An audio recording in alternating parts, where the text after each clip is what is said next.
آج آپ کے حسین کی بارات ہے، انوکھی بارات ہے، نیزے پر چڑھ کر آ رہی ہے۔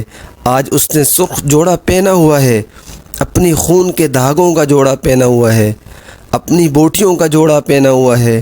آج اس کی بارات نیزوں پر چڑھ کر جا رہی ہے۔ آپ کی اولاد کو قتل کر دیا گیا، آپ کی بیٹیوں کو قید کر دیا گیا۔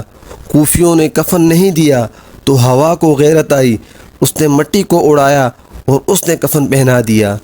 دنیا کا سب سے اونچا گھرانہ جس میں 72 آدمی اور سامنے 5000 کا لشکر، حضرت حسین نے ان سے کہا مجھے آج کی رات مہلت دے دو۔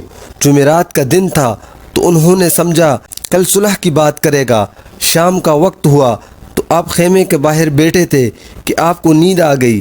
آنکھ کھلی تو آپ ہنسنے لگے تو حضرت زینب نے پوچھا یہ ہنسنے کا وقت ہے، تلواریں سر پر چمک رہی ہیں۔ تو حسین کہنے لگے اللہ کے نبی خواب میں آئے ہیں۔ کہنے لگے بیٹا میں تمہیں لینے کے لیے آ چکا ہوں۔ جس کے لینے کے لیے نبی آئے تو اس کا کیا پروٹوکول ہوگا۔ تو حضرت حسین نے رات کو سارے ساتھیوں کو اکٹھا کیا اور کہا دیکھو ان کو صرف میری جان مطلوب ہے، وہ مجھے قتل کرنا چاہتے ہیں، تمہیں نہیں۔ میں تمہیں اجازت دیتا ہوں، تم رات کے اندھیرے میں سب نکل جاؤ، میں اکیلے اپنے اللہ کے پاس حاضر ہو جاؤں گا۔ تو سب نے کہا ہمارا جینا بھی آل رسول کے ساتھ ہے، ہمارا مرنا بھی آل رسول کے ساتھ ہے، آپ کے بغیر ہماری کوئی زندگی نہیں۔ سعید ابن عبداللہ کھڑے ہوئے اور کہنے لگے وہ نوجوان تھے، میری ایک جان ہے جو ایک وار میں ختم ہو جائے گی، کاش میرے 100 جانیں ہوتی، میں ہر جان آپ پر قربان کرتا چلا جاتا۔ تو وہ رات سب نے نفلوں میں گزاری، رونے دھونے میں گزاری، دعاؤں میں گزاری۔ صبح آپ نے اپنے لشکر کو ترتیب دیا، 72 لوگ تھے، 42 گھوڑ سوار اور 30 پیدل تھے۔ تو آپ نے سائیڈ رائٹ کا جھنڈا زہیر کو دیا اور لیفٹ سائیڈ کا جھنڈا حبیب کو دیا، درمیان میں جھنڈا اپنے بھائی عباس علمدار کو دیا۔ تو پھر حضرت حسین نے کہا ہم ایک کلمے والے ہیں، ایک امت والے ہیں، ایک ملت والے ہیں، لیکن اگر تلوار نکلی تو ہم ملت سے خارج ہو جائیں گے۔ تم نبی کے نواسے کو قتل کر رہے ہو، میں نے کبھی کسی کو بے گناہ قتل نہیں کیا۔ تو شمر کہنے لگا ہم نے تمہیں قتل کرنا ہے۔ تو حضرت حسین کہنے لگے سچ کہا اللہ اور اس کے رسول نے۔ ساتھیوں نے پوچھا کیا کہا آپ نے؟ تو حضرت حسین کہنے لگے میرے نبی نے کہا تھا میں ایک کتا دیکھ رہا ہوں جو کالا اور سفید ہے، وہ میری اولاد کا خون چاٹ رہا ہے۔ شمر کو برص کی بیماری تھی جس کی وجہ سے اس کا جسم کالا اور سفید تھا۔ حضرت حسین کہنے لگے یہ وہ کالا کتا ہے جو ہمارا خون پیے گا۔ اس نے کہا ہم آپ کو قتل کریں گے۔ تو آپ ہنس پڑے اور کہنے لگے تم مجھے موت سے ڈرا رہے ہو۔ ایک ایک کر کے لوگ نکلنے لگے تو جو بھی نکلتا کوفی قتل ہو جاتا۔ تو شمر کہنے لگا یہ تو مرنے کے لیے آئے ہیں، ان پر اکٹھا حملہ کرو، پہلے ان کے گھوڑوں کو قتل کرو۔ 5000 تیر چلے ایک ساتھ، تو پہلے انہوں نے گھوڑوں کو قتل کیا۔ جمعے کا دن تھا تو آپ نے زہیر سے کہا شمر سے کہو مجھے نماز پڑھنے دو۔ شمر نے کہا ہم آپ کو نماز میں قتل کریں گے۔ آپ نے کہا آدھے نماز پڑھو، آدھے ان سے جنگ کرو۔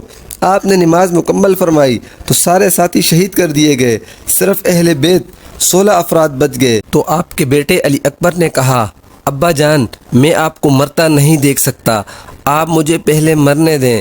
تو آپ نے بیٹے کو روانہ کیا تو تلواروں کے نرخے میں آئے اور سر تن سے جدا ہو گیا۔ پھر حضرت حسن کے بیٹے عبداللہ آئے اور وہ بھی کہنے لگے چچا میں آپ کو مرتا نہیں دے سکتا، مجھے اجازت دیں میں چلا جاؤں۔ تو حضرت عبداللہ پھر چلے گئے۔ تو حضرت عبداللہ کو کندھے پر تلوار لگی تو ان کا بازو کٹ گیا تو ان کی چیخ نکلی ہائے چچا۔ حضرت حسین زخمی تھے لیکن وہ صفوں کو چیرتا شیر کی دہاڑ کی طرح حضرت عبداللہ تک پہنچے۔ تو اس وقت حضرت عبداللہ پاؤں رگڑ رہے تھے، تڑپ رہے تھے، آخری سانسیں چل رہی تھی۔ تو آپ کے چچا کہنے لگے آج میں بہت بے بس ہوں، میں آپ کی مدد نہیں کر سکتا۔ پھر آپ نے ان کی میت کو اٹھایا اور پیچھے رکھ دیا۔ پھر آپ کے اپنے 5 بھائی عثمان، جعفر، محمد، عبداللہ، ابو بکر شہید ہوئے۔ جب سب کو شہید کیا گیا اور آپ آخر میں رہ گئے تو آپ کے اپنے بیٹے عبداللہ جو 2 سال کے تھے، آپ نے کہا عبداللہ کو بھیج دو، میں عبداللہ کو ایک مرتبہ دیکھ لوں۔ آپ نے اس کو سینے سے لگایا اور پیار کیا۔ آپ اس کو دیکھ رہے تھے کہ کوفی لشکر سے ابن الموقت نے ایک تیر چلایا جو عبداللہ کی گردن میں لگا اور عبداللہ کی چیخ بھی نہ نکل سکی، تو پھر آپ نے عبداللہ کے خون کو ہاتھوں میں اٹھا کر اللہ تعالیٰ سے کہا، یا اللہ تو راضی تو میں بھی راضی۔ عصر کا وقت ہوا، آپ زخمی تھے۔ جس ہستی کے جسم کو نبی نے چوما ہو، آج وہی جسم تیروں سے چھلنی تھا۔ آپ زخموں سے ڈول رہے تھے اور لڑ رہے تھے تو شمر نے کہا، آگے بڑھو اور اس کا سر کاٹ دو۔ کوئی ہمت نہیں کر رہا تھا تو زرہ بن شریک تمیمی آگے بڑھا، اس نے آپ کو نیزہ مارا، اب لڑکھڑاتے ہوئے گر پڑے تو شمر نے کہا، سر کاٹ دو۔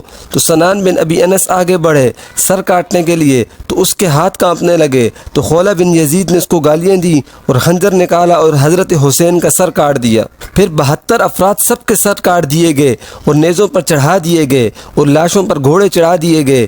میرے نبی کی بیٹیوں کو کھلم کھلا کوفیوں نے گھسیٹا۔ میرے نبی کی بیٹیاں پیغام دے رہی ہے، میرے اللہ سے غداری نہ کرنا چند دن کی زندگی پر۔